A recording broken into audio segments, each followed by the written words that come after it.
जय हिंद मेरे प्यारे दोस्तों, हमारे इस चैनल नेक्स्ट टाइम आपका स्वागत है। देखिए, स्टेट बैंक ऑफ इंडिया के अंतर्गत पर recruitment of circle base officer के लिए 5280 पोस्टों के लिए यहाँ पर रिक्रूटमेंट नोटिफिकेशन अपडेट किया गया है 22 नवंबर 2023 को। जो भी आपके फॉर्म भरने के लिए इंपॉर्टेंट इन्फॉर्मेशन होगा तो सॉलिड रूप से इस वीडियो के अंतर्गत पे कम समय पर आपके लिए प्रोवाइड करने की कोशिश की जाएगी। इससे पहले हम आगे बढ़े, यदि आपके द्वारा हमारे इस चैनल नेक्स्ट टाइम को सब्सक्राइब नहीं किया तो सब्सक्राइब कीजिए तथा बेल आइकन को प्रेस कीजिएगा, ताकि जो भी कंटेंट, जो भी इन्फॉर्मेशन हमारे द्वारा आपके लिए प्रोवाइड किया जाता है तो उसका नोटिफिकेशन आपके पास समय पर उपलब्ध हो जाएगा। Recruitment of circle base officers, जैसे कि आपको स्क्रीन पर दिख रहा होगा, एडवर्टीज नंबर जो है एटसेट्रा आप देख लीजिएगा। Online registration of application and payment of fees form की बात करेंगे तो कब से है 22 नवंबर 2023 से प्रोसेसिंग स्टार्ट हो चुका है 12 दिसंबर 2023 तक। ठीक है, उसके बाद में सेकंड प्रोसेस है डाउनलोड ऑफ कॉल लेटर जो है भी है फॉर ऑनलाइन टेस्ट के लिए आपका जनवरी 2024 में इसका टेंटेटिव बेस हो जाएगा। और जो ऑनलाइन टेस्ट है इसके बेस के अंतर्गत पे तो वो भी जल्दी आपके लिए जनवरी में प्रोवाइड कर दिया जाएगा, वो भी टेंटेटिव बेस में। आपको देखिए, सबसे पहले मैं बात करूंगा कि यहाँ पर अगर पोस्टों के अंतर्गत पे क्या चीज़ इंपॉर्टेंट है। सबसे पहले तो ये चीज़ इंपॉर्टेंट हो जाता है कि कैसे आपको फॉर्म भरनी है। देखिए, ब्लू कलर के अंतर्गत पर आपको ये दिख रहा होगा, ऑफिशियली वेबसाइट पर बैंक.sbi पर जाकर आप क्या कर सकते हैं, फॉर्म प्रोसेसिंग या फॉर्म फिलअप कर सकते हैं, यदि जो न्यू बिगनर है। ठीक है, और या तो जो पहले से भरते हुए आ रहे तो वो जानते हैं स्टेट बैंक ऑफ इंडिया का कैसे फॉर्म भरना होता है। बस नोटिफिकेशन देख लीजिएगा। ऑनलाइन एग्जामिनेशन इसके अंतर्गत पे होता है, स्कैनिंग होगा और उसके साथ साथ में इंटरव्यू यहाँ पर प्रोसेसिंग स्टार्ट की जाएगी।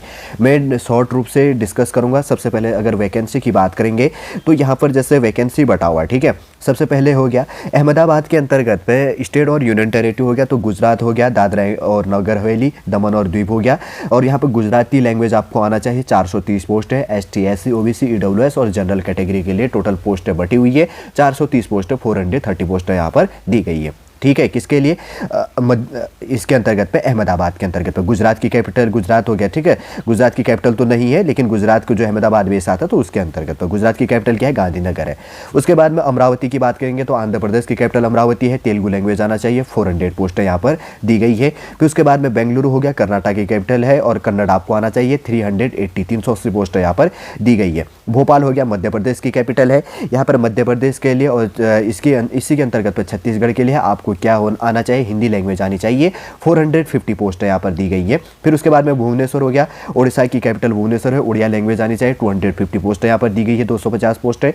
फिर उसके बाद में चंडीगढ़ की बात करेंगे तो इसी के अंदर में क्या क्या है? जम्मू और कश्मीर हो गया, लद्दाख हो गया, हिमाचल प्रदेश हो गया, हरियाणा, पंजाब के लिए है। तो आपको अगर ऑफिशियली लैंग्वेज की बात करें तो आपको उर्दू आना चाहिए, हिंदी और पंजाबी आनी चाहिए। 300 पोस्ट यहाँ पर कैटेगरी वाइज दिया गया। फिर उसके बाद में चेन्नई की बात करेंगे तो तमिलनाडु हो गया और उसके बाद में पुडुचेरी बेस के अंतर्गत पे तमिल लैंग्वेज आपको आना चाहिए। 125 पोस्ट है टोटल यहाँ पर दी गई है। देखिए, नॉर्थ ईस्ट बेस के अंतर्गत पे असम हो गया, अरुणाचल प्रदेश, मणिपुर, मेघालय, मिजोरम और उसके बाद में नागालैंड और त्रिपुरा हो गया। तो इसके ऑफिशियल लैंग्वेज की बात करें तो अगर आसाम बेस में तो असमीज बेस के अंतर्गत पर आपको लैंग्वेज आना चाहिए। अरुणाचल प्रदेश बेस के अंतर्गत पर आपको बंगाली लैंग्वेज आना चाहिए। मणिपुरी बेस के अंतर्गत पर बोडो हो गया। मेघालय के अंतर्गत पर मणिपुरी बेस में यहाँ पे इंक्लूड हो जाएगा, ठीक है। साथ साथ में थोड़ा सा ऐसा मत ले लेना आप। फिर उसके बाद में गारो हो गया, खासी हो गया, मिजो हो गया और खास तौर पे कोकोबोरो जो इसके अंतर्गत पे जो स्टेटों के बेस में लैंग्वेज बोला जाता है तो वहाँ पर इसको वैलिड आपको आना चाहिए, क्योंकि यहाँ पे मिक्स लैंग्वेज है।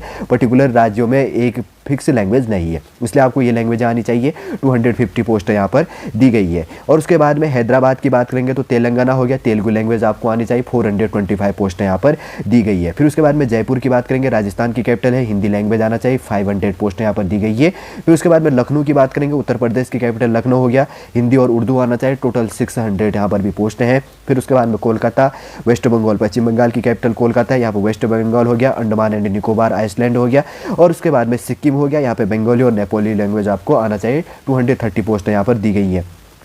महाराष्ट्र हो गया और इसी के अंतर्गत क्या होता है? महाराष्ट्र और गोवा बेस है, तो यहाँ पर मराठी और कोंकणी लैंग्वेज आपको आना चाहिए। 300 पोस्टें इसके लिए भी हैं। और मुंबई मेट्रो बेस के अंतर्गत पे तो महाराष्ट्र बेस का है, महाराष्ट्र रीजन बेस के अंतर्गत पे मराठी आनी चाहिए। 90 पोस्टें यहाँ पर दी गई है।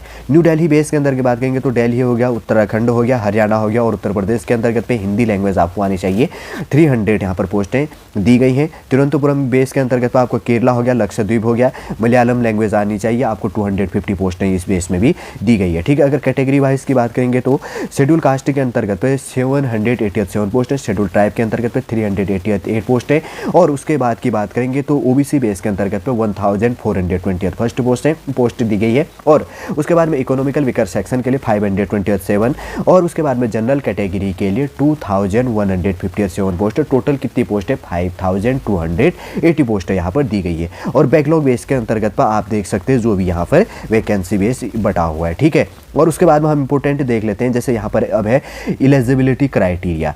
इसेंशियल एकेडमिकल जो क्वालिफिकेशन बेस है, क्या कहा गया है कि graduation in any discipline from recognised university और एनी इक्विवेलेंट क्वालिफिकेशन और recognised as such by the central government including integrated dual degree, IDD जिसको कहा जाता है, candidate passing qualification such as medical engineering, और इस साथ साथ में चार्टर्ड अकाउंटेंट CA जिसको कहा जाता है, और चार्टर्ड अकाउंटेंट, और उसके साथ साथ में cost accountant would also be eligible. जो ये क्वालिफिकेशन है वो इसके लिए इलिजिबल है। देखिए परसुइंग बेस में भी कहा गया, जैसे नोट यहाँ पे कहा गया, the date of passing eligibility examination will be the date appearing on the marksheet और provisional certificate issue by the university और इंस्टीट्यूट बेस के अंतर्गत। तो प्रोविजनल अगर सर्टिफिकेट है तो जिस डेट की बात कही गई है उस डेट के अंतर्गत आपका इश्यू होना चाहिए एक वैलिड इंस्टीट्यूट बेस के अंतर्गत पे या यूनिवर्सिटी से। एज लिमिट की बात करेंगे, स्क्रीन पर आपको दिख रहा होगा यहाँ पर एज लिमिट 31 अक्टूबर 2023 के बेस में आपका note below 21 years and note above 30 years, मतलब आपकी एज 31 अक्टूबर 2023 में 21 साल से 21 साल से कम नहीं होनी चाहिए, और 30 ईयर्स 30 साल से ऊपर नहीं होना चाहिए। ये चीज़ भी आपको ध्यान में रखना। आपका डेट ऑफ बर्थ 31 अक्टूबर 2002 से लेकर आपका डेट ऑफ बर्थ 1 नवंबर 1993 के बीच में होना चाहिए, तब आप इसके लिए इलिजिबल है। देखिए शेड्यूल कास्ट और शेड्यूल ट्राइब को 5 ईयर्स का छूट दिया जाएगा, और जैसे 30 से प्लस 5 ईयर्स इंक्लूड कर लेना आप। अदर बैकवर्ड क्लास ओबीसी के लिए यहाँ पे 3 ईयर्स बेस है, नॉन क्रीमिलियर बेस में 3 ईयर्स आपको एज रिलैक्सेशन दिया जाएगा, एज में छूट दी जाएगी। और इसके अंतर्गत पे पीडब्ल्यूबीडी बेस के अंतर्गत पे अलग अलग कैटेगरी है। पीडब्ल्यूबीडी ST SC को 15 ईयर्स का, पीडब्ल्यूबीडी बेस में ओबीसी को 13 ईयर्स 13 साल का, पीडब्ल्यूबीडी बेस में जनरल और EWS को 10 साल की 10 ईयर्स की छूट दी जाएगी। इलिजिबल हो गया जैसे यहाँ पे एक्स सर्विस मैन हो गया, और कमीशन ऑफिसर बेस इंक्लूडिंग किया जाता है इमरजेंसी कमीशन जो ऑफिसर है ECO जिसको कहा जाता है, शॉर्ट सर्विस कमीशन ऑफिसर जो एटसेट्रा, यहाँ पर सारे के सारे इनको 5 ईयर्स का छूट दिया जाता है। आप इस पे पढ़ लीजिएगा अगर आपके पास में इससे रिलेटेड कोई क्वालिफिकेशन बेस हो जाता है। ठीक है ना। लोकल लैंग्वेज का आपको नॉलेज होना चाहिए, जैसे कि मैंने आपको पहले प्रोवाइड कर दिया है कि आपको कौन कौन से स्टेटों के लिए क्या क्या लैंग्वेज आपको नॉलेज में होनी चाहिए, ताकि आप पोस्टेड हो उस जगह पे तो जो कस्टमर हो उससे डील कर सके। ठीक है। और गाइडलाइन जो इंपॉर्टेंट चीज़ है उनको हम यहाँ पर देख लेते हैं। पोस्ट कोड जैसे कि ये चीज़ दिया गया है कि कैटेगरी हो गया, कोड 1 2 3 4 दिया गया अलग अलग बेस के अंतर्गत पे, आप देख लीजिएगा कैसे आपको देखनी है। जैसे यहाँ पर ऑब्जेक्टिव जो टेस्ट होना है तो कैसे है ये चीज़ भी देखिए, ऑनलाइन टेस्ट जो बेस होता है। ठीक है। जैसे यहाँ पर क्वेश्चन दिया जाता है, यहाँ पर बेस है इंग्लिश लैंग्वेज हो गया, और उसके साथ साथ में बैंकिंग नॉलेज होना चाहिए, जनरल अवेयरनेस और इकोनॉमिक्स बेस के अंतर्गत हो गया, और कंप्यूटर एप्टीट्यूड बेस में 120 क्वेश्चन 120 मार्क्स बेस में, और 2 बेस के अंतर्गत आपको यहाँ पर सॉल्व करनी होती है। ठीक है। थोड़ा सा शॉर्ट में जान लीजिएगा ताकि आप बाद में प्रिपरेशन कर रहे हैं तो इसमें एक नॉलेज होना चाहिए कि कैसे करके एग्जामिनर आपको क्वेश्चन पूछ लेता है। ठीक। और उसके बाद में देखते हैं और चीज़ आपके लिए फॉर्म भरने के लिए इंपॉर्टेंट क्या निकल के आता है। जैसे कि यहाँ पे है एप्लीकेशन फीस, जनरल EWS और OBC को 700 रुपये फॉर्म फीस पे करना है, ST SC और PWBD बेस के अंतर्गत पे कोई फॉर्म फीस नहीं पे करनी है। ठीक है। अब देखिए अगर फॉर्म भरने की बात करेंगे तो हाउ टू अप्लाई यहाँ पर बात कही गई है।